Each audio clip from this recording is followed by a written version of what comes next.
خوشگوار اور پرسکون تھا۔ شام کے سائے دھیرے دھیرے سورج کی روشنی کو نگلتے جا رہے تھے اور گاہک اپنے اپنے ٹیبلز پر بیٹھے ہلکی موسیقی کی دھنوں میں مصروف طعام تھے۔ کونے کی طرف بنے شیشے کے ساتھ لگے ایک میز پر عشا اپنے کالج کے دوست رمیز کے ساتھ بیٹھی تھی۔ دونوں کے سامنے پلیٹس میں گرم گرم کھانا رکھا تھا اور عشا ہاتھ میں چمچ تھامے رمیز کی کسی بات پر دھیرے سے مسکرا رہی تھی۔ عشا نے سادہ مگر نفیس لباس زیب تن کیا ہوا تھا، ہلکی سی لپسٹک اور بندھے ہوئے بالوں کے ساتھ وہ نہایت پرسکون لگ رہی تھی۔ ابھی وہ اس کی بات کا جواب دیتی اس سے پہلے ہی اچانک پیچھے سے کرسی گھسیٹنے کی آواز آئی۔ اس شور میں بھی وہ آواز ایسی تھی کہ عشا کا دل ایک لمحے کو کانپ سا گیا۔ عشا نے چونک کر گردن گھمائی، سامنے ارحان ملک کو پایا جو کسی طوفان کی طرح میز کے سامنے بیٹھ گیا تھا۔ اس کی آنکھوں میں غصے کی چمک اور ہونٹوں پر ضبط کی ایک تنگ لکیر تھی۔ یہ کرنے کے لیے جاتی ہو تم کالج؟ ارحان کی آواز دبی ہوئی تھی مگر الفاظ میں زہر نمایاں تھا۔ اس کا بس نہیں چل رہا تھا سامنے بیٹھی اس لڑکی کا گلا دبا دے۔ عشا کی نظریں اس کی آنکھوں میں جا ٹھہری، کچھ لمحے کے لیے ساکت رہی، پھر دھیرے سے بولی، آپ سے مطلب میں کچھ بھی کروں یہ میرا ذاتی معاملہ ہے، اور آپ کس کی اجازت سے اس کرسی کو گھسیٹ کر بیٹھے ہیں؟ اٹھیے اور جائیے یہاں سے، میرے معاملات سے ارحان ملک آپ 100 فٹ دور رہا کریں۔ کی بات آپ کو کیوں سمجھ نہیں آتی؟ ہر وقت میرے معاملات میں دخل اندازی کرنا کیا ضروری ہوتی ہے؟ رمیز جو اب تک خاموش بیٹھا ہوا تھا، معروف پولیٹیشین کو اپنے سامنے بیٹھا دیکھ اس کے ہاتھ پاؤں لمحے بھر کے لیے کانپ اٹھے تھے۔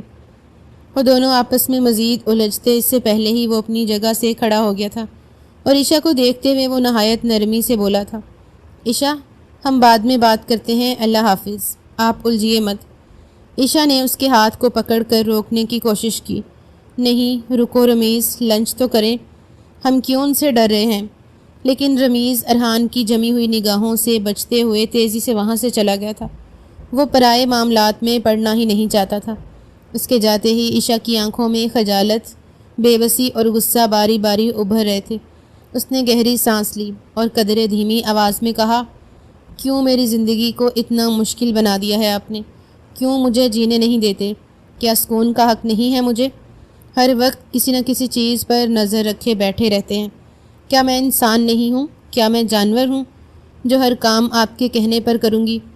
ارحان نے دونوں ہاتھ میز پر رکھے، اپنی نظریں اس کے چہرے پر گاڑتے ہوئے بولا، تمیز سے بات کرو، 12 سال بڑا ہوں تم سے، اور یہ جو رنگ رنگیلا پن تم شہر آ کے دکھا رہی ہو، تمہیں کیا لگتا ہے میں بیٹھ کر تمہاری یہ حرکتیں دیکھتا رہوں گا؟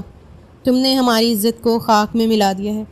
تمہیں معلوم ہے میں ایک پولیٹیشین ہوں اور تم میرے گھر کی عزت۔ اگر کسی کو بھی علم ہو گیا کہ میرا اور تمہارا کیا رشتہ ہے تو سب سے پہلے تمہاری ویڈیوز وائرل ہوں گی، تو تم ہر روز ایک نئے لڑکے کے ساتھ پائی جاتی ہو۔ تمہیں کیا لگتا ہے میں وہاں بیٹھا ہوتا ہوں تو کیا یہاں کی خبر مجھے نہیں ہوتی؟ اس کا لہجہ سرترین تھا، اس کا بس نہیں چل رہا تھا کچھ کر بیٹھے، صرف رشتہ مضبوط نہ ہونے کی وجہ سے اب تک زبانی کلامی کر رہا تھا۔ وہ آنکھوں میں آنسو لیے اسے گھور رہی تھی۔ وہ مزید بولا، ہمارے خاندان کی بیٹی ہو تم، ملک خاندان کی، اور ہمارے خاندان میں یہ سب نہیں چلتا۔ وہ جھک کر اس کے چہرے کے قریب آیا، تم جانتی ہو تمہاری حرکتیں کس جگہ لے جائیں گی ہمیں؟ عزت جاتی ہے ان چیزوں سے، یہ بات تمہیں کیوں سمجھ نہیں آتی؟ خاندان کی اور بھی لڑکیاں ہیں، کوئی بھی تمہاری طرح اتنی بے باک نہیں ہے، سب کو اپنی حدود معلوم ہے، صرف ایک تم ہو جس نے سب کا جینا حرام کیا ہوا ہے۔ عشا کا صبر جواب دے چکا تھا، اس نے زور سے ہاتھ میز پر مارا، آواز اتنی تیز تھی کہ پاس بیٹھے لوگ چونک گئے۔ بس کر دیں، میری زندگی میں دخل اندازی بند کریں، اللہ کا واسطہ ہے آپ کو، میں آپ کی بیوی نہیں کزن ہوں، اور میرے فیصلے میرے ہیں، مجھے آپ جیسی اور آپ کے خاندان کی لڑکیوں جیسی زندگی نہیں گزارنی، میں آپ کی بہن بھی نہیں ہوں، اور جو آپ اس طرح بیٹھ کر مجھے باتیں سنا رہے ہیں، بس اب بہت ہو چکا ہے ارحان ملک، میں اب مزید آپ کی یہ بکواس باتیں برداشت نہیں کروں گی، میں کسی کو حق نہیں دیتی کوئی میری زندگی میں اس طرح مداخلت کرے۔ اس کی آنکھوں میں آنسو جھلکنے لگے مگر وہ خود کو سنبھالے ہوئے تھی، وہ مزید ایک لمحہ بھی وہاں رکنا نہیں چاہتی تھی۔ کرسی کو پیچھے دھکیل کر کھڑی ہوئی، اپنے دوپٹے کو سمیٹتے ہوئے قدموں کی زوردار چاپ کے ساتھ باہر کی طرف بڑھ گئی۔ اس کا دماغ پل میں خراب ہو گیا تھا، وہ بھی ملک خاندان کی ہی تھی، بھلا اتنا پیشن اس میں کہاں ہو سکتا تھا؟ پیچھے بیٹھیے۔ ارحان نے اس کی پشت کو گھور کر دیکھا تھا۔ واقعی اگر اس لڑکی سے اس کا کوئی مضبوط رشتہ ہوتا، وہ اس پل اس کا دماغ درست کر دیتا۔ چند لمحے وہ وہیں بیٹھا رہا تھا اور پھر کچھ سوچ کر اس نے اپنے قدم ملک انڈسٹری کی طرف بڑھائے تھے۔ وہ اب حد سے باہر ہو رہی تھی۔ اس کا دماغ درست کرنا ہر حال میں ضروری تھا، ورنہ کب خاندان کی ناک کٹتی اور اس کی عزت خاک میں ملتی کچھ علم نہیں تھا۔ گھر میں خاموشی کا راج تھا۔ سپہر کی روشنی آہستہ آہستہ کمروں میں داخل ہو رہی تھی اور صحن کے کونے میں رکھے پودوں پر ہلکی ہلکی ہوا کے جھونکے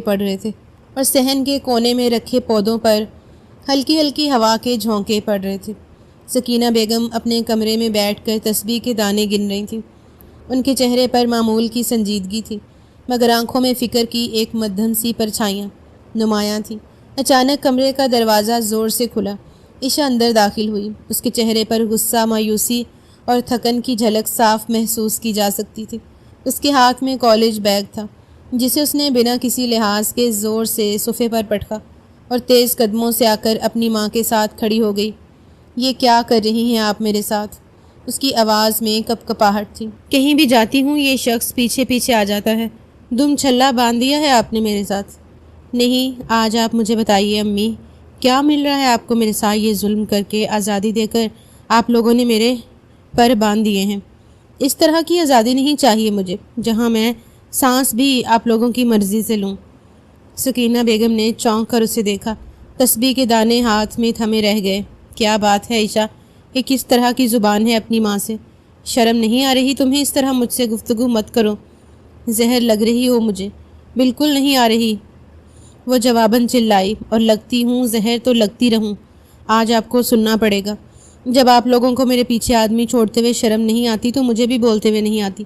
ارحان ملک کوئی خدا ہے یا میرا باپ ہے جو ہر وقت میری زندگی پر نگرانی کرتا رہتا ہے؟ میرا سانس تک لینا مشکل کر دیا ہے اس انسان نے۔ سکینہ بیگم نے ضبط کے ساتھ گہری سانس لی۔ ان کے چہرے پر ہلکی سی حیرانی ابھری۔ وہ تمہاری فکر کرتا ہے، تمہیں عقل نہیں ہے اس شہر میں۔ فکر؟ عشا نے بات کاٹ دی۔ یہ فکر ہے؟ مجھے پبلک میں ذلیل کرنا، دوستوں کے سامنے بے عزت کرنا، یہ فکر ہے؟ اگر میں کچھ غلط کر رہی ہوں تو آپ سمجھائیے، مجھے حق دیں کہ میں اپنے فیصلے خود کر سکوں۔ یہ کیا تماشا لگا رکھا ہے ارحان؟ ہر جگہ میرا تعاقب کرے گا، ہر قدم پر مجھے روک ٹوک کرے گا۔ امی میں اب تھک چکی ہوں، مجھ سے یہ سب برداشت نہیں ہو رہا۔ آپ میرا درد سمجھیں۔ ایسی زندگی نہیں چاہیے مجھے جہاں میں اپنے دوستوں کے ساتھ شرمندہ ہوتی رہوں۔ آپ کو معلوم ہے آج آپ کے لاڈلے بھتیجے نے میرے ساتھ کیا کیا ہے؟ ابھی وہ اپنی بات مکمل کرتی اس سے پہلے ہی بولی عشا۔ سکینہ بیگم نے نرمی سے کہنا چاہا، مگر عشا کا ضبط اب ختم ہو چکا تھا۔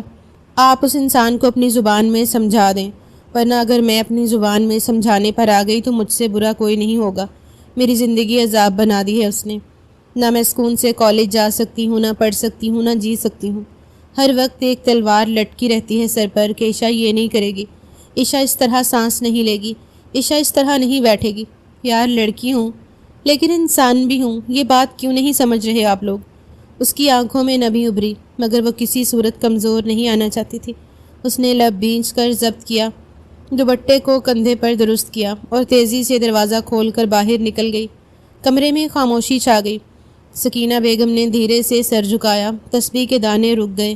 وہ کچھ لمحے تک دروازے کو دیکھتی رہی جہاں سے ان کی بیٹی غصے میں نکلی تھی، اور پھر آہستہ سے سر ہلا کر افسوس سے بولی، اے اوپر والے، یہ لڑکی کس آگ میں جل رہی ہے اور میں کیسے سمجھاؤں اس کو؟ ہوا ایک بار پھر کمرے میں ہلکا سا پردہ ہلانے لگی، جیسے وقت بھی کچھ دیر کو تھم گیا ہو۔ ملک انڈسٹری کی عمارت حسب معمول مصروف تھی۔ کانفرنس روم اور کیبنز میں فائلوں کی گھڑگھڑاہٹ، فون کالز کی آوازیں اور ملازمین کی دبے قدموں چہل قدمی فضا میں ایک باقاعدہ کاروباری تاثر قائم کیے ہوئے تھی۔ بلڈنگ کی بالائی منزل پر شیشے کے بڑے کیبن میں ذوالفقار ملک بیٹھے ہوئے تھے۔ ان کے چہرے پر سنجیدگی چھائی ہوئی تھی۔ وہ ایک آفیسر کے ساتھ کسی رپورٹ پر گفتگو کر رہے تھے۔ دروازہ زور سے کھلا۔ ارحان ملک تیز قدموں سے اندر داخل ہوا، آنکھوں میں غصہ اور پیشانی پر بل لیے۔ ایک لمحے کے لیے اس کے دل میں خیال آیا تھا، گھر جا کر سکون سے بات کروں گا، لیکن یہ خیال صرف ایک لمحے کے لیے ہی تھا۔ راستے میں اس کا دماغ ایک بار پھر پھٹنے کے قریب آ گیا تھا۔ اس کا ایک لڑکے کے ساتھ بیٹھنا، اس کا ہاتھ تھامنا، اس کی باتوں پر مسکرانا، یہ سب اسے آگ میں جھلسا رہا تھا۔ وہ آفیسر کو دیکھتے ہوئے بولا، باہر جاؤ، مجھے اپنے باپ سے اکیلے میں بات کرنی ہے۔ لہجہ نہایت سخت تھا۔ سامنے بیٹھے آفیسر نے چونک کر ایک نظر ارحان کو دیکھا، پھر فوراً جی سر کہہ کر فائلیں سمیٹتا ہوا باہر نکل گیا، کیونکہ آفس کا ہر شخص جانتا تھا یہ انسان غصے کا کتنا پاگل ہے۔ کیبن میں اب صرف باپ بیٹا رہ گئے۔ ارحان نے کرسی گھسیٹ کر زور سے اپنے باپ کے سامنے رکھی اور دھوپ سے بیٹھ گیا۔ اس کی نظریں سیدھی ذوالفقار ملک کی آنکھوں میں تھیں۔ کب بات کر رہے ہیں آپ؟ اس نے بات کو گھمانے پھرانے کی بجائے سیدھی بات سے شروع کیا تھا۔ ذوالفقار ملک نے کچھ لمحے اس کا چہرہ دیکھا، پھر آئیبرو چڑھاتے ہوئے پوچھا، کس سے بات کرنی ہے اور کیا بات کرنی ہے؟ اور ارحان، یہ کیا طریقہ ہے؟ میں ایک بہت ضروری میٹنگ کر رہا تھا۔ بھاڑ میں گئی میٹنگ، بھاڑ میں گیا یہ کاروبار۔ اگر عزت ہی نہیں رہے گی تو کس طرح آگے بڑھے گا یہ کاروبار؟ اور بابا، آپ اچھی طرح جانتے ہیں میں چاچو کی بات کر رہا ہوں۔ ان کی بیٹی کے بہت پر نکل آئے ہیں۔ شرم، لحاظ، مروت اس لڑکی میں سب مر چکی ہے۔ ایسا لگتا ہے جیسے وہ ہمارے خاندان سے نہیں بلکہ ہم اس کے خاندان سے ہیں۔ ارحان کا لہجہ سخت اور واضح تھا۔ ذوالفقار ملک نے گہری سانس لیتے ہوئے کرسی کی پشت سے ٹیک لگائی۔ اب کیا ہوا ہے؟ تم دونوں کی دوبارہ بحث ہوئی ہے؟ ان کا لہجہ ہمیشہ کی طرح نہایت ہموار تھا۔ وہ کبھی بھی کسی بھی بات کو لے کر نہ زیادہ ہائپر ہوتے تھے اور نہ ہی اگنور کرتے تھے۔ ہر چیز کو وہ دیکھ بھال کر کے آگے لے کر چلتے تھے۔ وہ غصے سے بولا، آج کالج کے بعد میں نے اپنی آنکھوں سے دیکھا اسے ایک لڑکے کے ساتھ ریسٹورنٹ میں بیٹھی ہوئی تھی۔ ہنسی مذاق چل رہا تھا۔ وہ لڑکی ہمارے خاندان کا نام ڈبو کر رہے گی، عزت کا جنازہ نکال دے گی۔ وہ بزنس میٹنگ میری جہنم کر دی اس لڑکی نے۔ میرے پارٹنرز نے بھی اسے پہچان لیا تھا۔ بابا دیکھتے ہی پوچھ رہا تھا، یہ آپ کے خاندان کی ہے نا؟ آپ کو علم ہے اس وقت میں زمین کے اندر دھس چکا تھا۔ جتنی بے عزتی مجھے محسوس ہوئی تھی میں آپ کو لفظوں میں بیان نہیں کر سکتا۔ ذوالفقار ملک کا چہرہ سنجیدہ ہو گیا۔ انہوں نے آنکھیں موند لیں جیسے کوئی پرانا دکھ یاد آ گیا ہو، پھر افسوس سے سر ہلایا۔ میں نے شہباز کو منع کیا تھا کہ یہ لڑکی شہر کے قابل نہیں ہے، کہا تھا مت بھیجو اسے، لیکن وہ سنتا کب ہے؟ اب بھگتو، اب دیکھ لو تماشا۔ جتنا بھی سمجھاؤ اس انسان کو، اس کو سمجھ ہی نہیں آتی۔ ہر لڑکی مختلف ہوتی ہے۔ بہت کم لڑکیاں ایسی ہوتی ہیں جنہیں آزادی بھی دی جائے تو وہ اپنی حدود ہمیشہ قائم رکھتی ہیں، لیکن یہ لڑکی، اس نے ہماری ذات کا اور اپنی ذات کا تماشا بنا دیا ہے۔ ارحان کی مٹھیاں بھیج گئیں، آنکھوں میں خون اتر آیا۔ میں قسم کھاتا ہوں بابا، اگر ہماری عزت پر ایک داغ بھی آیا تو میں اس کی بوٹی بوٹی کر دوں گا۔ آپ اچھی طرح جانتے ہیں عزت کے معاملے میں ارحان ملک ایک روایتی مرد ہے۔ ذوالفقار ملک نے حیرت سے بیٹے کی شدت دیکھی، مگر کچھ بولے بغیر خاموشی سے اسے تکتا رہا۔ میں برداشت نہیں کر سکتا یہ سب۔ ارحان کی آواز تیز ہو چکی تھی۔ یہ لڑکی، یہ آزادی، یہ بے حیائی، یہ سب ہمارے خاندان میں نہیں چل سکتا۔ میں آپ کو ابھی اور یہی صاف بتا رہا ہوں، میں اب خاموش نہیں رہوں گا، میں اس کا حال بگاڑ دوں گا۔ بابا بس بہت ہو چکا ہے، چاچو سے اب بات کرے، نہیں تو میں بات کروں گا، اور جب میں بات کروں گا تو اس لڑکی کی ہر آزادی کو ختم کر دوں گا۔ یہ میرا آخری فیصلہ ہے۔ یہ کہتے ہی وہ کرسی کو ایک طرف دھکیلتا ہوا اٹھ کھڑا ہوا، چند سخت قدم بھرے اور دروازہ کھول کر کیبن سے باہر نکل گیا۔ دماغ اتنا خراب تھا کہ واضح طور پر اس کی نسیں ابھری ہوئی نظر آ رہی تھیں۔ ذوالفقار ملک اپنی جگہ ساکت بیٹھے رہے۔ ان کی نظریں اب خالی دروازے پر جمی تھیں، جہاں سے ان کا بیٹا غصے میں نکل چکا تھا۔ وہ کچھ دیر تکتے رہے، پھر آہستہ سے زیر لب بولے، شہباز، تم نے اپنی ضد میں بیٹی کو دنیا کے سامنے رکھ دیا ہے۔ اب یہ طوفان صرف تمہارے دروازے پر نہیں رکے گا، بلکہ پورے خاندان کو برباد کر دے گا۔ مگر ابھی ہم زندہ ہیں، ہر حدود قائم کروانی آتی ہے ہمیں۔ یہ کہتے ہی انہوں نے اپنا انٹرکام اٹھایا تھا اور محض اپنے بھائی سے مختصر بات ہی کی تھی، رات مجھ سے کھانے کے بعد اسٹڈی میں ملاقات کرنا۔ وہ ابھی ان کے آفس میں آنا چاہتے تھے مگر ذوالفقار صاحب انہیں روک چکے تھے۔ گھر کی بات وہ گھر پر ہی کرنا مناسب سمجھتے تھے۔ اگر ارحان ابھی غصے میں نہ ہوتا وہ لازمی اسے بھی روک دیتے، لیکن وہ اتنا زیادہ ہائپر ہو رہا تھا، اسی لیے وہ کچھ نہیں بولے تھے۔ وقت دھیمی رفتار سے گزرتا جا رہا تھا۔ رات کے سائے چاروں جانب پھیل چکے تھے۔ عشاء کے کمرے میں ہلکی پیلی روشنی جل رہی تھی اور سامنے دیوار پر لگا LED اسکرین پر ایک کورین ڈرامہ چل رہا تھا۔ عشا بیڈ پر آلتی پالتی مارے بیٹھی تھی، ہاتھ میں نوڈلز کا باؤل اور نظر اسکرین پر مرکوز۔ وقفے وقفے سے وہ چمچ سے نوڈلز منہ میں ڈالتی اور کبھی کبھی کسی سین پر ناک چڑھا کر منہ بناتی۔ اس دوران اس کا موبائل فون زور سے بجنے لگا۔ اس نے آنکھیں سکیڑ کر اسکرین کی طرف دیکھا۔ رمشا کا نمبر تھا۔ وہ تھوڑا سا گراہ کر موبائل کان سے لگاتے ہوئے بولی، ہاں بولو۔ انداز لاپرواہ سا تھا۔ دوسری طرف سے رمشا کی آواز فوراً ابھری، تم آج کلاس لینے کیوں نہیں آئیں؟ کالج میں بہت امپورٹنٹ ڈسکشن ہوئی ہے، سب لڑکیاں حیران تھیں تم پر۔ عشا نے بیزاری سے نوڈلز کا چمچ باؤل میں رکھ دیا۔ یار کیا ہی ڈسکشن ہوگا، یہاں تو پوری زندگی الجھ گئی ہے۔ میں کس حال میں ہوں تمہیں اندازہ بھی ہے؟ وہ آدمی میرے پیچھے ہاتھ دھو کر پڑ گیا ہے، پریشان کر کے چھوڑ دیا ہے اس نے مجھے۔ اتنا دماغ خراب ہو رہا ہے، کالج کی شکل دیکھنے کا بھی دل نہیں چاہ رہا۔ وہ آنکھیں گھماتے ہوئے غصے سے گرج کر بولی تھی، کون آدمی؟ کیا بول رہی ہو؟ رمشا نے الجھ کر پوچھا۔ عشا ناک چڑھا کر بولی، وہی میرے تاؤ کا بیٹا ارحان ملک، تباہ کر دی ہے اس نے زندگی۔ سب کے درمیان جتنی بے عزتی آج میں نے برداشت کی ہے رمشا، میں تمہیں لفظوں میں بیان نہیں کر سکتی۔ وہ مزید کچھ کہتی اس سے پہلے ہی وہ چہک کر بولی تھی، ارے وہ۔ رمشا کی آواز میں حیرت اور دلچسپی ایک ساتھ تھی۔ وہ پولیٹیشین؟ یار کتنا ہینڈسم ہے وہ، تم کیوں اس سے الجھتی رہتی ہو؟ کوئی اور ہوتا تو دعائیں مانگتا ایسا رشتہ ہو۔ تمہیں معلوم ہے میرا فرسٹ اینڈ لاسٹ کرش ہے وہ، کاش اس کی کزن ہوتی، ہنستے کھیلتے اس کی ہر بات مان لیتی۔ عشا نے دانت پیس کر جواب دیا، تمہیں ہی مبارک ہو ایسے کھڑوس کزن۔ تمہیں معلوم ہے اس ہینڈسم پولیٹیشین نے تمہاری دوست کی زندگی کا کچرا بنا دیا ہے، ایک سانس بھی سکون سے نہیں لینے دیتا۔ گھر سے نکلوں تو اس کی آنکھیں میرے پیچھے، کالج جاؤں تو وہاں چھاپا، اور ریسٹورنٹ میں بیٹھوں تو ایسے گھورتا ہے جیسے میں نے قتل کر دیا ہو۔ یار یہی تو دن ہوتے ہیں سب کے انجوائے کرنے کے، لیکن یہ شخص ہر وقت میرے سر پر مسلط رہتا ہے، ایسا لگتا ہے جیسے میرا باپ ہو۔ یار لیکن وہ غلط بھی تو نہیں ہے، تم خود سوچو، تم ایک سخت خاندان سے ہو۔ ارحان اگر تمہیں روک رہا ہے تو وہ عزت کا خیال رکھ رہا ہے، افیئرز میں نہ پڑو، سیدھی زندگی گزارو۔ یہ رمشا نے سنجیدگی سے کہا، تم جب سے آئی ہو کبھی کسی لڑکے سے دوستی کر رہی ہو، کبھی کسی لڑکے سے۔ تمہیں معلوم ہے لڑکیاں اسی طرح بدنام ہوتی ہیں اور اتنی بری طرح الجھتی اور پھنستی ہیں کہ وہ کہیں کی نہیں رہتی۔ تم نے مجھے یا ہمارے گروپ کی کسی بھی لڑکی کو کسی لڑکے سے بات کرتے ہوئے دیکھا ہے؟ عشا کا پارا ہائی ہو گیا، تم سے صرف یہی باتیں کروا لو۔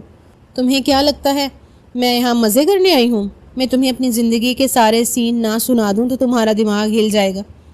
اس انسان نے کتنی پابندیاں مجھ پر لگائی ہوئی ہیں۔ اور ایک سیکنڈ، تم میری دوست ہو یا اس ارحان کے فین کلب کی صدر؟ اور یہ جو تم نے افیئر کہا ہے نا، یاد رکھنا اگر میں کسی لڑکے سے بات کر رہی ہوں تو وہ افیئر نہیں ہوتا، بلکہ وہ ایک انڈرسٹینڈنگ ہوتی ہے، دوستی ہوتی ہے۔ لیکن تم کیا سمجھو گی، چھوٹی ذہانت کی ہو تم بھی۔ رمشا کچھ بولنے ہی والی تھی کہ عشا نے فون کان سے ہٹا کر غصے سے کاٹ دیا، موبائل ایک طرف پھینکا، نوڈلز کا باؤل میز پر رکھا اور لمبے سانس کے ساتھ بیڈ پر لیٹ گئی۔ اس کی آنکھیں چھت کی طرف تھیں مگر دماغ میں الجھاؤ، گھٹن اور غصہ اب بھی ہلچل مچا رہا تھا۔ باہر رات کی خاموشی تھی مگر عشا کے اندر ایک شور تھا جسے کوئی نہیں سن رہا تھا۔ وہ اڑان بھرنا چاہتی تھی اونچی زندگی سے بھرپور، لیکن اسے چاروں طرف سے جھکڑ دیا گیا تھا۔ اس کی زندگی میں آنے والے دوست بھی اس کے خاندان جیسے ہی تھے، کوئی ایسا شخص ابھی تک اس کی زندگی میں آیا ہی نہیں تھا جو اسے پرسکون زندگی بخش تھا۔ اسٹڈی روم میں مدھم روشنی چل رہی تھی، دیوار کے ساتھ بڑی سی کتابوں کی الماری ترتیب سے سجی ہوئی تھی اور درمیان میں رکھے لکڑی کے بھاری میز پر چند فائلیں اور ایک کھلی ہوئی کتاب رکھی تھی۔ ذوالفقار ملک گہرے دھیان سے کتاب پڑھ رہے تھے، ان کی پیشانی پر ہلکی جھریاں اور چہرے پر معمول کی سنجیدگی تھی۔ وہ ہر روز کھانا کھانے کے بعد تھوڑی دیر کتاب کا مطالعہ لازمی کیا کرتے تھے۔ چند لمحے بعد دروازے پر ہلکی سی دستک ہوئی۔ آئیے، ذوالفقار ملک نے نظریں کتاب سے ہٹائے بغیر جواب دیا۔ دروازہ کھلا اور شہباز ملک اندر داخل ہوئے۔ جیسے ہی ذوالفقار صاحب کی نظر بھائی پر پڑی، انہوں نے کتاب ایک طرف رکھتے ہوئے مسکراتے ہوئے کہا، ارے آؤ شہباز، میں تمہارا ہی انتظار کر رہا تھا۔ کافی دیر پہلے میں نے تم سے کہا تھا اور میز پر بھی اشارہ کیا تھا، لیکن شاید آپ اپنی فیملی پہ مصروف تھے۔ شہباز صاحب نے بھی ہلکی سی مسکراہٹ کے ساتھ آگے بڑھ کر کرسی سنبھالی۔ نہیں بھائی، بس تھوڑی دیر سستا رہا تھا، سارا دن آفس میں بیٹھے بیٹھے کمر اکڑ جاتی ہے، اب پہلے جیسی عمر کہاں رہی ہے؟ ذوالفقار صاحب نے سر ہلایا۔ ہاں بات تو یہی ہے، دفتر کے حالات بھی سنبھالنے والے نہیں رہے، بزنس کا دائرہ بڑھ رہا ہے مگر انسانوں کی نیتیں سکڑتی جا رہی ہیں۔ کافی پریشان تھا بزنس کے حوالے سے بھی اور خاندان کے حوالے سے بھی، اسی لیے سوچا کچھ دیر تم سے بات کر لیتا ہوں۔ شہباز نے اس بات میں سر ہلایا۔ پچھلے مہینے جو پروجیکٹ منظور ہوا تھا اس کی رپورٹ بھی آئی ہے، مگر اب ارحان کا سیاست میں جانا معاملات مزید حساس بنا دے گا۔ اور خاندان کی کیا پریشانی ہے، سب ٹھیک ہے؟ وہ ماتھے پر بل ڈالے ہوئے تھے۔ ذوالفقار صاحب نے سنجیدہ ہوتے ہوئے قدرے جھک کر میز کی سطح پر انگلیوں سے تھپ تھپاتے ہوئے کہا، بس یہی تو بات ہے، اسی لیے میں تمہیں کچھ کہنا چاہ رہا تھا، بھائی ہونے کے ناطے نہیں، خاندان کا بڑا ہونے کے ناطے۔ اور امید کرتا ہوں شہباز تم میری باتوں کا غلط مطلب نہیں لوگے، بلکہ میری بات کو تحمل سے سمجھنے کی کوشش کرو گے۔ ہم دونوں ایک دوسرے کے سگے بھائی ہیں اور ایک دوسرے کو خود سے زیادہ جانتے ہیں۔ شہباز صاحب نے چونک کر دیکھا۔ جی بولیے۔ ذوالفقار کی آنکھوں میں اب گہری سختی دھر آئی۔ اپنی بیٹی پر دھیان دو شہباز، ارحان نے جو بتایا وہ سن کر میں حیران نہیں شرمندہ ہوا ہوں۔ لڑکیوں کو آزادی دینا برا نہیں ہے، لیکن بے لگام چھوڑ دینا غلط ہے، ہمارے خاندانی اصول ہیں، رتبہ ہے۔ شہباز صاحب خاموشی سے سنتے رہے، آنکھوں میں کچھ نہ کچھ خجالت تھی، مگر وہ بولے کچھ نہیں۔ ذوالفقار صاحب نے بات جاری رکھی۔ ارحان پولیٹکس میں جا چکا ہے، میڈیا، سوشل سرکل، عوامی رابطے سب اس کی زندگی کا حصہ ہیں۔ آج ارحان پر انگلی اٹھی تو کل پورے ملک خاندان پر بات آئے گی اور ہم سب کو گھسیٹا جائے گا۔ ویسے بھی میڈیا کو صرف ایک بات پتہ چلنی چاہیے، ساری جگہ ڈنڈورا پیٹ کر بتاتے ہیں۔ انہوں نے توقف کیا، پھر قدرے سختی سے کہا، تمہاری بیٹی ریسٹورنٹس میں لڑکوں کے ساتھ بیٹھی نظر آئے، یہ چیزیں اب چھپتی نہیں ہیں، ہم جو تھے اب وہ نہیں رہے۔ سوشل میڈیا کے دور میں ذرا سی حرکت بھی رسوا کر سکتی ہے، سمجھنے کی کوشش کرو۔ تمہیں یہ سب بتا کر میرا مقصد شرمندہ کرنا ہرگز نہیں ہے، وہ میری بھی بیٹی ہے، میرے لیے بھی اولاد کی مانند ہے، لیکن سمجھانا تمہارا فرض ہے۔ اگر میں اسے کچھ کہوں گا تو میری بات اسے بری لگے گی، لیکن اگر یہی بات تم اسے کہو گی تو وہ تمہاری بات کو غور سے سنے گی اور سمجھے گی بھی۔ شہباز صاحب نے سر جھکایا، گہری سانس لی اور مدھم لہجے میں بس اتنا کہا، میں بات کروں گا اس سے، شاید میری بات وہ سن لے۔ ذوالفقار نے سر ہلایا، بات کرو، ضرور کرو، ورنہ کل کو ہاتھ سے سب کچھ نکل جائے گا اور ہم صرف تماشا دیکھتے رہ جائیں گے۔ کمرے میں خاموشی چھا گئی۔ شہباز صاحب نظریں جھکائے بیٹھے رہے اور ذوالفقار ملک ایک بار پھر کتاب کی طرف بڑھے، مگر اب ان کے چہرے پر سنجیدگی سے زیادہ فکر تھی۔ رات کے 12 بج رہے تھے، کمرے میں ہلکی نیلی روشنی پھیلی ہوئی تھی، LED کی مدھم چمک دیواروں پر نرم سا عکس بکھیر رہی تھی۔ عشا اپنے بیڈ پر نیم دراز تھی، موبائل اس کے ہاتھ میں تھا اور اسکرین پر مسلسل انگلیاں حرکت کر رہی تھیں۔ وہ کسی ویڈیو میں گم تھی، باہر کی دنیا جیسے لمحوں کے لیے غیر اہم ہو چکی تھی۔ دروازے پر اچانک ہلکی سی دستک ہوئی۔ عشا نے چونک کر نظریں دروازے کی جانب اٹھائیں۔ اگلے لمحے دروازہ کھلا اور شہباز صاحب اندر داخل ہوئے۔ ان کا چہرہ سنجیدہ اور تھکن زدہ تھا۔ عشا نے فوراً موبائل ایک طرف رکھ دیا اور سیدھی ہو کر بیٹھ گئی۔ شہباز صاحب خاموشی سے اس کے سامنے آ کر بیٹھے، ایک نظر بیٹی کے چہرے پر ڈالی، پھر دھیرے سے بولے، آج تم نے ہمیں اس وقت اپنے کمرے میں آنے پر مجبور کر دیا ہے۔ جتنا بھروسہ اور یقین تم پر تھا، آج ہمارا سب بھروسہ ٹوٹ گیا ہے۔ اس نے الجھ کر اپنے باپ کو دیکھا تھا۔ وہ مزید بولے، ہمیں معلوم ہو رہا ہے عشا کہ تمہاری ایکٹیویٹیز شہر میں بالکل مناسب نہیں ہیں۔ عشا نے فوراً نظریں جھکا لیں، جیسے کچھ کہنا چاہتی ہو مگر الفاظ ساتھ نہ دے رہے ہوں۔ شہباز صاحب کی آواز سخت ہو گئی، اسی لیے ہم نے فیصلہ کیا ہے کہ اب تمہیں آگے نہیں پڑھنے دیا جائے گا۔ ہم ملک خاندان کے لوگ ہیں، ہماری بیٹیاں ہمارا غرور ہوتی ہیں اور تم وہ غرور خاک میں ملا رہی ہو۔ عشا کی آنکھیں نم ہونے لگیں، دل میں ہول سا اٹھا۔ بابا پلیز، وہ سرگوشی میں بولی، جیسے اب بھی امید باقی ہو، میں آپ کو ہر بات ایکسپلین کروں گی، مجھے معلوم ہے آپ کے کان کس نے بھرے ہیں۔ وہ مزید کچھ کہتی اس سے پہلے ہی شہباز صاحب ہاتھ اٹھا کر اسے خاموش کروا چکے تھے۔ معذرت کے ساتھ تم اب کالج نہیں جاؤ گی، شہباز صاحب نے دو ٹوک لہجے میں کہا۔ عشا کا دل جیسے کسی نے مٹھی میں لے کر بھینچ دیا ہو۔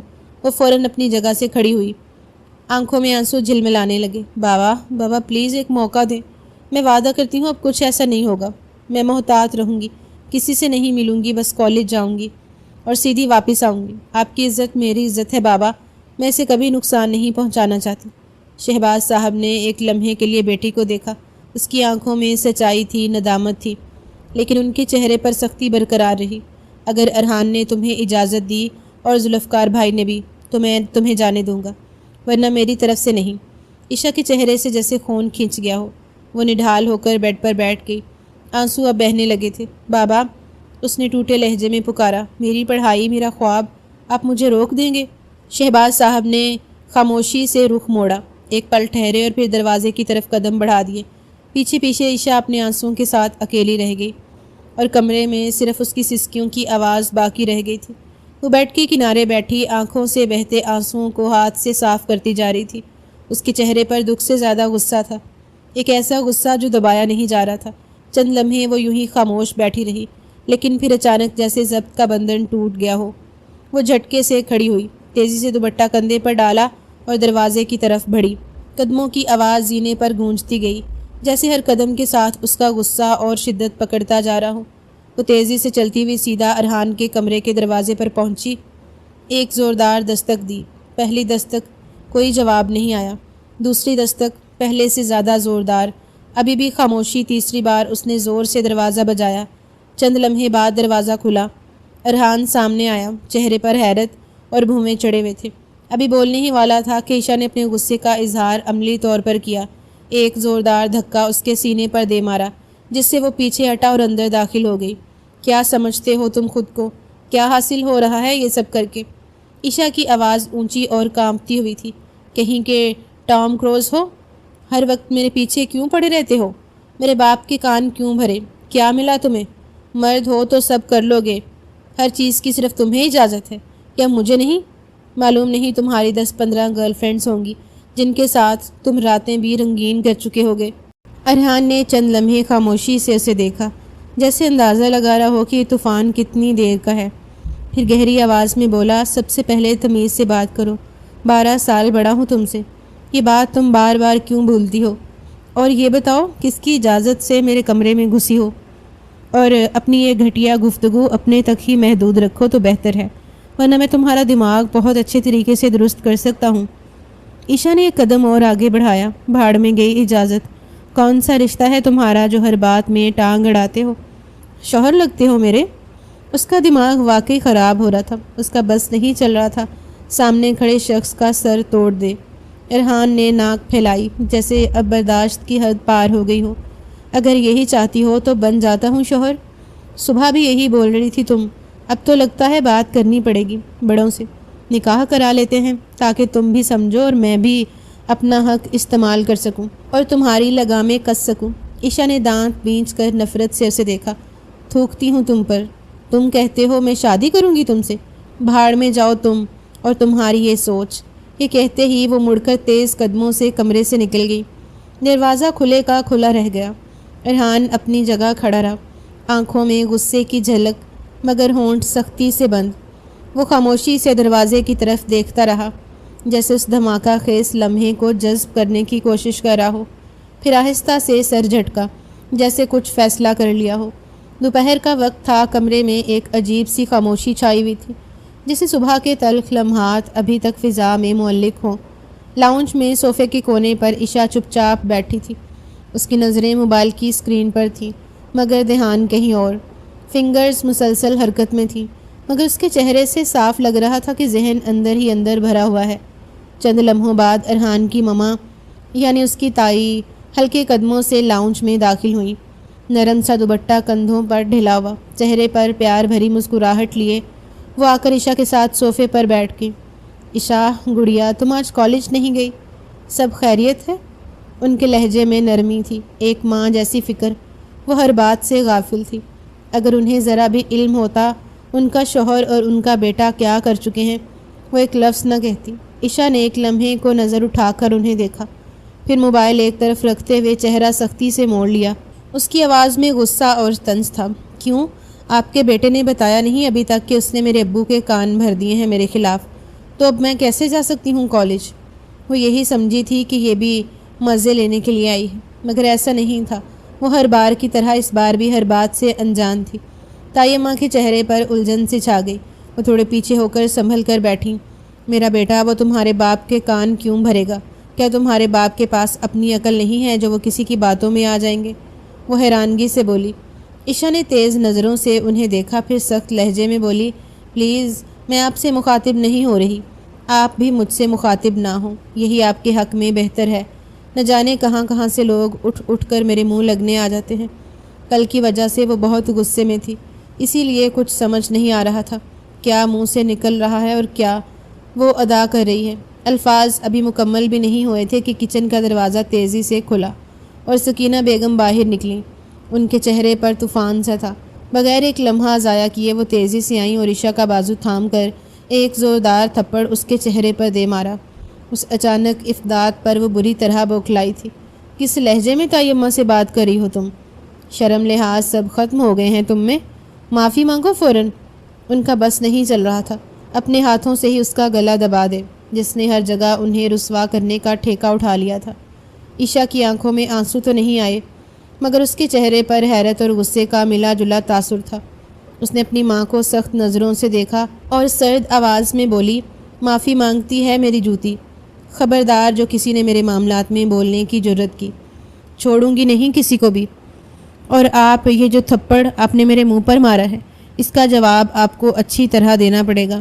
یہ کہہ کر وہ جھٹکے سے اپنا بازو چھڑاتی ہوئی پلٹی اور تیز قدموں سے سیڑھیاں چڑھتی ہوئی اپنے کمرے کی طرف بڑھ گئی۔ لاؤنج میں سناٹا چھا گیا تھا۔ طیمہ خاموش بیٹھی تھیں، ان کا چہرہ بجھ گیا تھا۔ ان کا ارادہ ہرگز اسے ہرٹ کرنے کا نہیں تھا۔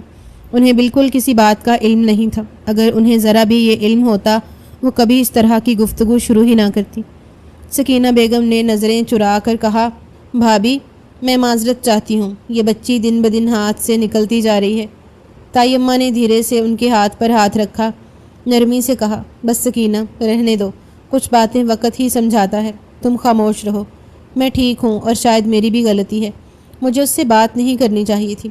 اگر شہباز نے اس کو ڈانٹا ہے تو یقیناً ارحان نے کچھ نہ کچھ ضرور بولا ہوگا، کیونکہ تم جانتی ہو جس طرح یہ غصہ ہو کر گئی ہے اس کے پیچھے ارحان ہی ہو سکتا ہے۔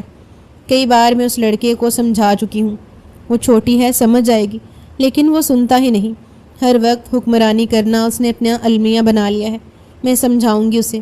جبکہ سکینہ بیگم کچھ نہیں بولی تھی، وہ بھلا کسی کو کیا کہتی، ان کی اولاد نے ان کو ہی ہر جگہ شرمندہ کر دیا تھا۔ ڈرائنگ روم میں ہلکی ٹھنڈک، لکڑی کے بھاری فرنیچر، دیوار پر لگا ہوا خاندانی شجرا اور شیشے کی الماری میں رکھی نایاب کتابیں اس بات کی غمازی کر رہی تھیں کہ یہاں بیٹھنے والے لوگ محض امیر نہیں، روایتی سوچ کے امین بھی ہیں۔ ذوالفقار ملک صوفے پر بیٹھے ہاتھ میں چائے کا کپ لیے کچھ گہری سوچ میں گم تھے جب ارحان آہستگی سے کمرے میں داخل ہوا اور ان کے سامنے بیٹھ گیا۔ بابا آپ سے کچھ اہم سیاسی معاملات پر بات کرنی تھی، تھوڑا وقت مل سکتا ہے آپ کا؟ ارحان نے سنجیدگی سے کہا۔ ذوالفقار نے گردن ہلا کر اس کی طرف دیکھا۔ ہاں سن رہا ہوں۔ پارٹی لیڈرشپ چاہتی ہے کہ اگلے مہینے کی مہم میں سامنے آؤں، وہ میری اسپیچرز اور پبلک امیج سے مطمئن ہے۔ میڈیا سیل نے بھی رپورٹ دی ہے کہ سوشل ہینڈلنگ ابھی جاری ہے، بس اب حلقے میں تھوڑا زیادہ وقت دینا پڑے گا، خاص طور پر خواتین ووٹرز کی سائٹ پر کام کرنا ہوگا۔ ذوالفقار ملک نے اس بات میں سر ہلایا۔ اچھا ہے، ذمہ داری کا بوجھ جتنا جلدی اٹھاؤ اتنا بہتر ہے، اور اگر یہ فیلڈ اب تم نے اپنے لیے منتخب کر ہی لی ہے تو ایمانداری سے اپنا کام کرنا۔ ارحان نے چند لمحے خاموشی اختیار کی، چائے کی پیالی کی طرف دیکھا، پھر گہری سانس لیتے ہوئے بولا، بابا مجھے آپ سے آج ایک اور ضروری بات کرنی ہے۔ ذوالفقار نے چائے رکھ دی، سنجیدگی سے بیٹے کی طرف دیکھا۔ ہاں بولو، کیا بات ہے؟ ارحان نے چند لمحے اسے دیکھا، پھر دھیرے سے بولا، میں چاہتا ہوں آپ شہباز چاچو سے بات کریں، نکاح کی تاریخ فکس کروائیں۔ لہجہ نہایت سادہ تھا۔ ذوالفقار کی نظریں اس کے چہرے پر جم گئیں، کچھ بولے نہیں۔ ارحان نے بات جاری رکھی، بابا جس طرح اس کے پر نکل رہے ہیں، زبان چل رہی ہے، بہتر یہی ہے کہ نکاح ہو جائے، تبھی وہ سنبھل سکے گی۔ میں یہ نہیں کہتا کہ وہ بری ہے، لیکن وہ بغاوت کی طرف جا رہی ہے۔ ہم سب جانتے ہیں کہ جس عمر میں وہ ہے اس میں جذبات بہت تیز ہوتے ہیں، لیکن حالات ایسے نہیں ہیں کہ ہم اسے کھلی چھوٹ دیں۔ باہر درندے بیٹھے ہیں، میں نہیں چاہتا کہ ہمارے خاندان کی بیٹی کسی مشکل میں پڑے۔ ذوالفقار صاحب نے گہری سانس لی اور پھر قدر تنزیہ لہجے میں بولے، ارحان ملک کس کو پاگل بنا رہے ہو؟ میں تمہارا باپ ہوں، تم میرے باپ نہیں۔ ہر بات سے تمہاری واقفیت ہے، ہر بات سے تمہاری واقفیت ہے مجھے۔ ارحان نے حیرت سے ان کی طرف دیکھا، جیسے سمجھ نہ پایا ہو کہ وہ کیا کہنا چاہتے ہیں۔ ذوالفقار صاحب نے بات مکمل کی۔ مجھے معلوم ہے تم اسے پسند کرتے ہو، لیکن ایک بات اپنے کان کھول کر سن لو، وہ کبھی شادی نہیں کرے گی۔ نفرت کرتی ہے وہ اس ملک خاندان سے، خاص طور پر تم سے۔ اب اگر تمہیں نکاح کرنا ہے تو اپنے بل بوتے پر کرنا ہوگا، میری سپورٹ کی امید نہ رکھو۔ ارحان نے خاموشی سے اپنے باپ کی طرف دیکھا۔ چہرے پر کوئی رد عمل نہیں تھا، صرف تھکن تھی۔ اس نے دھیرے سے سر ہلایا، جیسے کہہ رہا ہو سمجھ گیا ہوں، اور پھر وہ چپ چاپ وہاں بیٹھا رہا۔ کمرے میں خاموشی کا راج تھا اور ان کے درمیان ایک انکہی خلیج کھینچ چکی تھی، لیکن جو ارادہ اس نے بنایا تھا وہ کوئی معمولی ارادہ نہیں تھا۔ رات کی سیاہی گہری ہو چکی تھی، ہر طرف خاموشی کا راج تھا، جیسے کائنات نے سانس لینا چھوڑ دیا ہو۔ وقت کی سوئیاں 3 بجے کی طرف اشارہ کر رہی تھیں جب ارحان دبے پاؤں عشا کے کمرے میں داخل ہوا۔ دروازہ ہلکے سے چرچرا کر بند ہوا اور پھر مکمل خاموشی چھا گئی۔ کمرے کی دھندلکی میں چاندنی کھڑکی سے آ کر بیڈ پر سوئی ہوئی عشا کے چہرے پر ہلکی روشنی ڈال رہی تھی۔ وہ گہری نیند میں بے خبر تھی، دنیا و مافیا سے بے خبر۔ ارحان نے آہستگی سے جیب سے کلوروفارم میں بھی گھویا ہوا رومال نکالا اور بغیر کوئی آواز پیدا کیے عشا کے چہرے پر رکھ دیا۔ چند لمحے لگے، اس کا جسم ڈھیلا پڑ گیا۔ وہ تیزی سے آگے بڑھا، اسے اپنے بازوؤں میں اٹھایا اور کمرے سے اسی خاموشی کے ساتھ باہر نکل گیا جیسے آیا تھا۔ سارا گھر نیند کے نشے میں مدہوش تھا، کسی کو خبر تک نہ ہوئی۔ وہ عشا کو لے کر باہر کھڑی گاڑی کی طرف بڑھا، دروازہ کھولا اور اسے نرمی سے پچھلی سیٹ پر لٹا دیا۔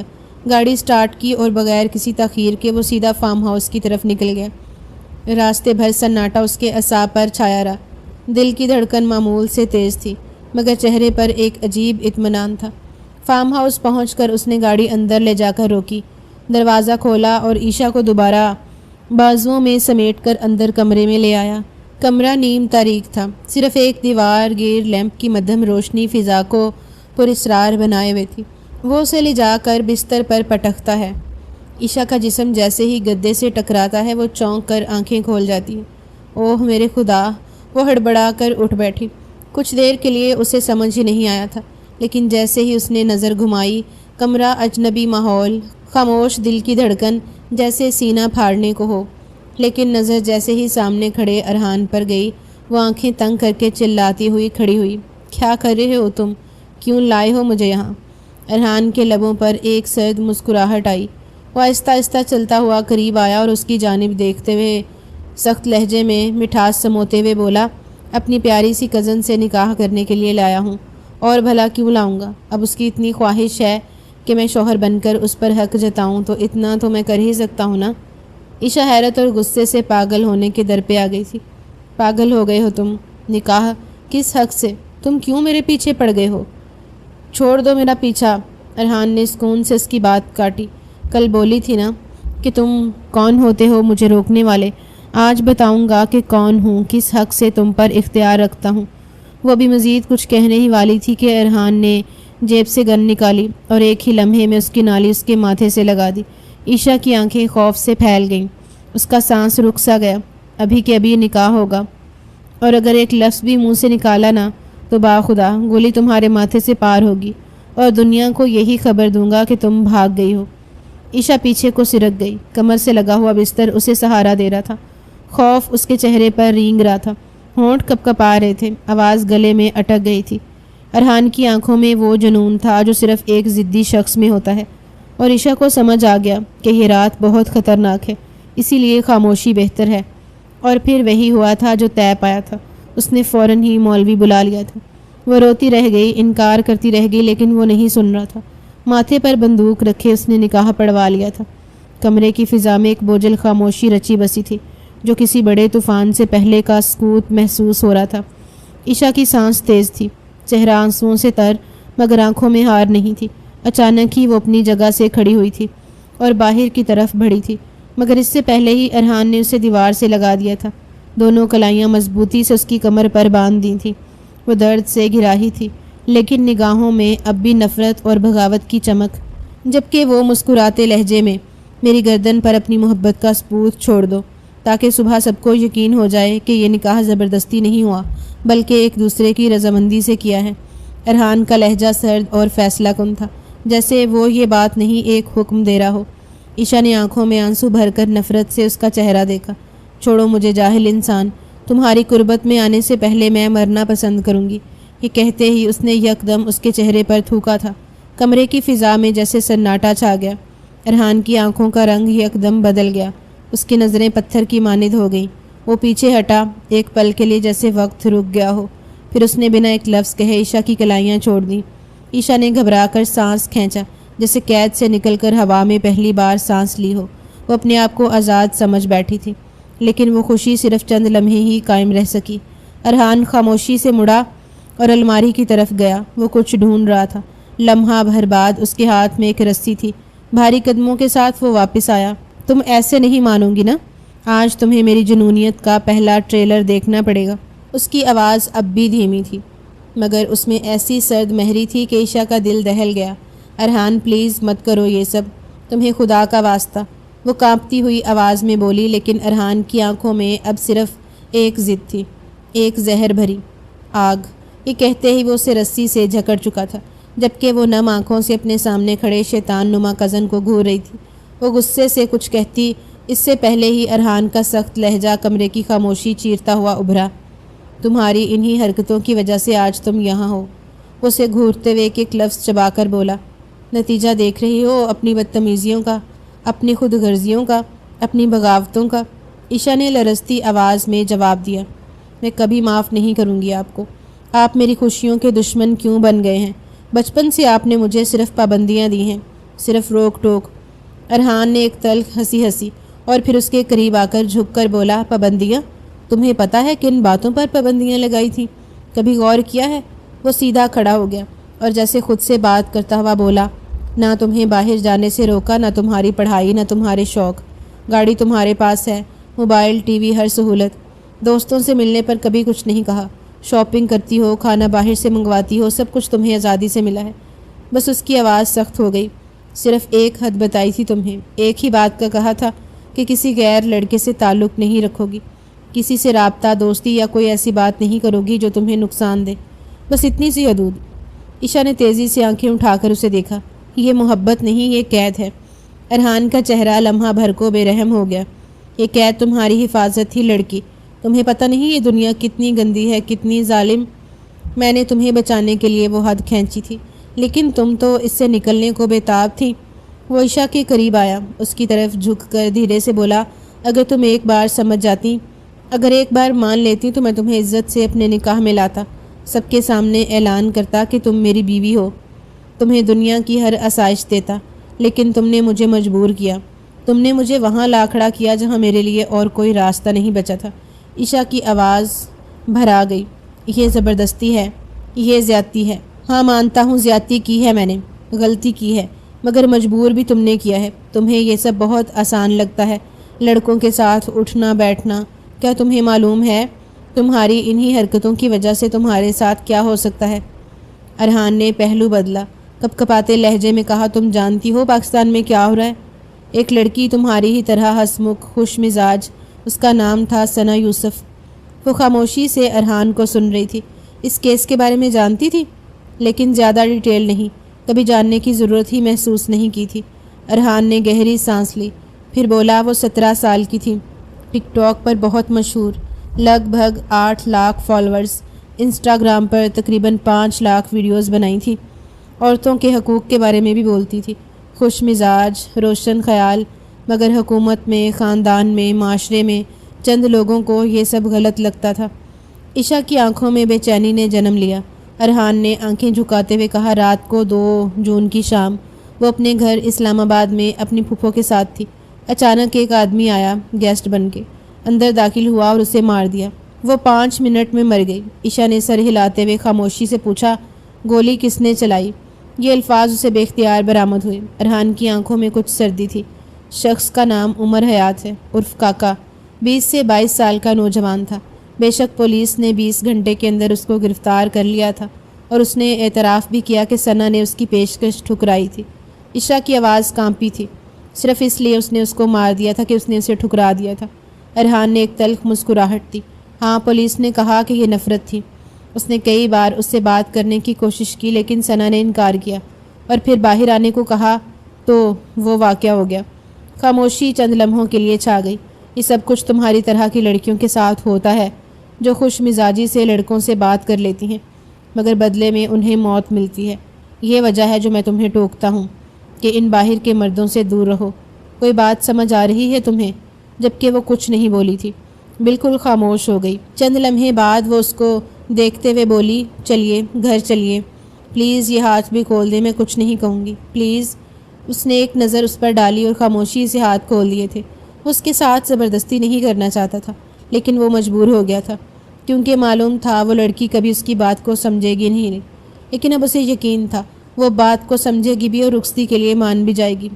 وقت دھیرے دھیرے گزرتا جا رہا تھا۔ 2 روز بعد کمرے کی کھڑکی سے دھوپ اندر جھانک رہی تھی۔ عشا خاموشی سے بیڈ پر بیٹھی تھی، اس کی آنکھیں بجھی ہوئی تھیں، چہرے پر تھکن اور اندرونی خلفشار کا عکس صاف جھلک رہا تھا۔ 2 دن گزر چکے تھے لیکن اس کے دل میں وہ باتیں، وہ رویے اور وہ راتیں ایک بوجھ بن کر بیٹھ گئی تھیں۔ دروازہ ہلکی سی دستک کے ساتھ کھلا اور شہباز صاحب اندر داخل ہوئے۔ ان کے چہرے پر سنجیدگی تھی لیکن آنکھوں میں نرمی بھی تھی جو عشا کے لیے کچھ غیر متوقع سی تھی۔ وہ آہستگی سے اس کے قریب آئے اور اس کے سر پر ہاتھ رکھا۔ عشا نے چونک کر سر اٹھایا لیکن کچھ بولی نہیں۔ عشا، شہباز صاحب نے دھیمے لہجے میں کہا، اس روز شاید میں تھوڑا جلال میں آ گیا تھا، میں نے تمہیں بے وجہ سختی سے روکا گڑیا، لیکن اب سوچا ہے کہ تمہاری زندگی تم سے بہتر کوئی نہیں جان سکتا۔ عشا خاموش رہی، نگاہیں جھکی رہیں۔ اسے اس وقت خوش ہونا چاہیے تھا لیکن اسے اندر خوشی محسوس ہی نہیں ہو رہی تھی کیونکہ جو حقیقت اسے اپنی ذات سے متعلق پتہ چلی تھی جب سے وہ بالکل خاموش ہو گئی تھی۔ ایک ڈر تھا جو اس کے دل میں بیٹھ چکا تھا۔ تم اپنی پڑھائی جاری رکھ سکتی ہو، مکمل، جس طرح تم چاہو، جیسے چاہو، بس میں چاہتا ہوں تم خوش رہو۔ عشا کی آنکھوں میں نمی ابھری، وہ دھیرے سے سر ہلانے لگی جیسے اس نے خود کو سنبھالا ہو۔ اور ایک بات اور، شہباز صاحب نے چند لمحے رک کر کہا، میں چاہتا ہوں اب تمہاری شادی کر دوں۔ یہ سنتے ہی عشا نے چونک کر ان کی طرف دیکھا۔ اگر تمہیں کوئی پسند ہے تو مجھے بتا سکتی ہو۔ عشا نے فوراً سر نفی میں ہلا دیا، نہیں ابو، ایسا کچھ نہیں ہے۔ شہباز صاحب نے گہری سانس لی اور پھر سنجیدگی سے بولے، ارحان کا کیا خیال ہے تمہارا؟ مانتا ہوں تم دونوں کی نہیں بنتی لیکن اچھا ہے وہ۔ عشا نے کچھ لمحے نظریں چرا کر خاموشی اختیار کی لیکن پھر اس خاموشی میں ہی ایک رضامندی تھی جو واضح محسوس ہو رہی تھی۔ اس نے نہ ہاں کی نہ بس اپنی پلکیں جھکائیں اور آہستہ سے اس بات میں سر ہلا دیا۔ شہباز صاحب نے سر ہلاتے ہوئے اطمینان سے کہا، اچھا کیا، وہ سمجھدار لڑکا ہے اور تمہارے لیے سنجیدہ بھی ہے۔ ذوالفقار بھائی نے خود بات کی ہے مجھ سے اور اتفاق دیکھو، وہ بول رہے تھے کہ تم راضی ہو جاؤ گی۔ مجھے تو یقین ہی نہیں آ رہا لیکن میں خوش ہوں تمہارے لیے۔ پھر وہ اٹھ کر دروازے کی طرف بڑھے اور رکتے ہوئے پلٹ کر بولے، ویسے تمہیں پتہ ہونا چاہیے تمہاری پڑھائی جاری رکھنے کا خیال مجھے کسی اور نے دیا ہے۔ خیال تو روز مجھے بھی آ رہا تھا لیکن برین واش کسی اور نے کیا ہے۔ عشا نے حیرت سے سر اٹھایا، ارحان آیا تھا میرے پاس، اس نے کہا کہ میں تم پر بے وجہ سختی کر رہا ہوں، تمہاری آزادی چھین رہا ہوں، وہ چاہتا تھا کہ میں تمہاری مرضی کا تمہیں حق دوں۔ عشا نے کچھ نہیں کہا، صرف آنکھیں نم ہو گئیں۔ شہباز صاحب خاموشی سے کمرے سے نکل گئے اور دروازہ بند کر دیا۔ کمرے میں اب صرف ایک دھوپ کا ٹکڑا باقی تھا اور عشا کی خاموش آنکھوں میں ایک نئی روشنی جھلکنے لگی تھی جیسے کسی پرانی دیوار میں ایک نئی کھڑکی کھلی ہو۔ وقت دھیرے دھیرے گزرتا جا رہا تھا۔ 3 مہینے کا عرصہ کس طرح گزرا کچھ پتہ نہیں چلا۔ سب کے درمیان باقاعدہ نکاح ہوا تھا اور پھر دھوم دھام سے رخصتی کروائی گئی تھی۔ کمرے کی فضا میں ہلکی سی خوشبو پھیلی ہوئی تھی جیسے گلاب کی پنکھڑیوں نے خاموشی سے ہوا میں رس گھول دیا ہو۔ دیواروں پر ہلکی سنہری روشنی پڑ رہی تھی اور بیڈ کے کنارے سفید پردے آہستہ آہستہ ہل رہے تھے۔ چند لمحے بعد کمرے کا دروازہ کھلا اور ارحان آہستہ قدموں سے اندر داخل ہوا۔ قدموں کی چاپ نرم تھی لیکن دل کی دھڑکن بے قابو۔ اس کی نظریں فوراً بیڈ پر جا ٹکیں۔ عشا سر جھکائے بالکل ساکت بیٹھی تھی، سرخ جوڑے میں وہ جیسے ایک دعا کی مانند لگ رہی تھی، مکمل سادہ اور دل کو چھو لینے والی۔ ارحان کی پلکیں چند لمحے کے لیے رک گئیں، وہ بے اختیار مسکرا دیا۔ وہ آہستہ آہستہ چلتا ہوا اس کے قریب آیا اور نرمی سے اس کے ساتھ بیڈ پر بیٹھ گیا۔ لمحہ بھر وہ اس کے سراپے کو دیکھتا رہا، پھر دھیرے سے اس کا گھونگھٹ اٹھایا۔ ایک لمحے کو جیسے سانس تھم گئی۔ بہت خوبصورت لگ رہی ہو، وہ مدھم آواز میں بولا، اتنی حسین کہ نظریں ہٹ ہی نہیں رہیں۔ عشا نے کچھ نہیں کہا، وہ سر جھکائے خاموش بیٹھی رہی۔ شاید لفظوں سے زیادہ اس لمحے کی خاموشی بول رہی تھی۔ ارحان نے ہلکے سے اس کا چہرہ اپنے ہاتھوں سے اوپر کیا اور ایک لمحے کو اس کی آنکھوں میں جھانکا، پھر اچانک دونوں ہاتھ کانوں تک لے گیا۔ معاف کر دو یار، جانتا ہوں غلط کر گیا، پر کیا کرتا، مجبور ہو گیا تھا۔ بابا نے کہا کہ تم کبھی رشتے کے لیے راضی نہیں ہوگی، کہو گی کہ نہیں کرنی شادی، نہ مجھ سے نہ کسی سے، اور میں نہیں چاہتا تھا کہ بات بگڑ جائے، حالات اور تلخ ہوں۔ اس کے لہجے میں سچائی تھی، درد بھی تھا۔ میں نے تم سے نکاح ضد میں نہیں کیا، نہ کسی حق جتانے کے لیے۔ میں نے یہ نکاح صرف اس لیے کیا کیونکہ میں تم سے بہت محبت کرتا ہوں۔ جب تم پیدا ہوئی تھی نا اور میری گود میں آئی تھی، میں نے سب سے کہا یہ میری پرنسس ہیں، اور پھر پرنسس کو بھلا میں کسی اور کا کیسے ہونے دے سکتا تھا۔ وہ رک کر گہری سانس لیتا ہے اور پھر کہتا ہے، اور جب میں نے دیکھا کہ میری ہونے والی دلہن مجھ سے اتنا اختلاف رکھتی ہے تو دل ٹوٹ سا گیا تھا۔ پلیز معاف کر دو، جب ہی تھوڑا سا غلط راستہ چن لیا۔ I am sorry and I love you.